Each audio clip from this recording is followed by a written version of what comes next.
우리가 이 책을 선택할 때 뭘 보죠? 그죠? 제목을 보잖아요. 근데 그 표지 안에 구성 요소가 있어요. 구성 요소.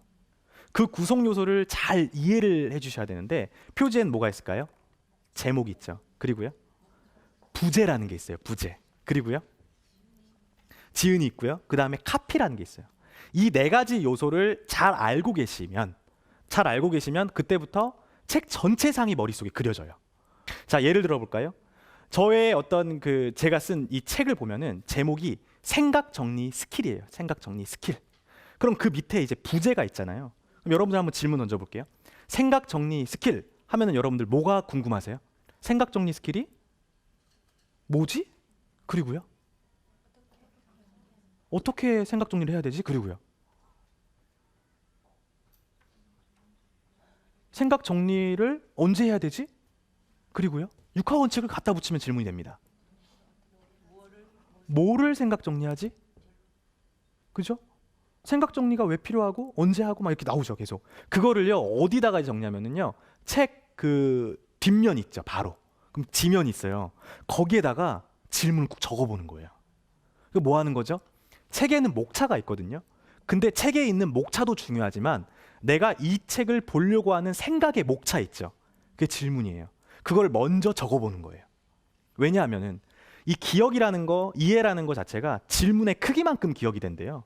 그래서 내가 질문을 던진 만큼 이해가 되기 때문에 맨 처음에 우리 자녀에게도 제목에 뭘 던지게 하라?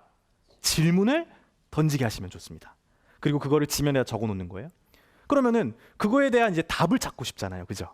근데 보니까 제가 던졌던 질문 중에 생각 정리 스킬은 뭐지라는 질문이 있었어요.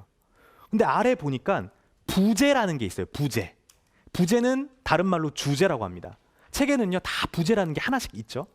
생각 정리 스킬 같은 경우는 명쾌하게 생각하고 정리하고 말하는 방법이에요. 그러면은 이런 생각을 하게 되는 거죠. 아, 내가 생각 정리 스킬 해가지고 단순히 인공지능 사회에서 뭔가 기술적으로 생각을 정리하는 건 줄 알았는데 이 책의 범위가 명쾌하게 생각하고 정리하고 말하는 것까지구나. 그러니까 이 책의 범위를 결정하는 거죠. 그래서 부제를 알면은 내가 이 책에 대해서 알 수 있는 그 범위가 딱 결정되기 때문에 그거를 이제 딱 정해주시면 되는 거죠. 자, 이제 범위 결정됐어요.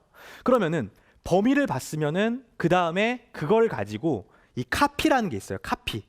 이 카피라는 건 뭐냐면은 일종의 책을 소개하기 위해서 이제 홍보성 글이라고도 얘기를 하고, 아니면은 책에 대해서 정말 특징들을 좀 이렇게 잡아놓은 그런 어떤 내용들을 말을 해요. 저 같은 경우는 그 특징을 좀 넣어놨는데 뭐였냐면은 복잡한 생각은 스마트하게 정리하고 단순한 생각은 아이디어로 기획하라.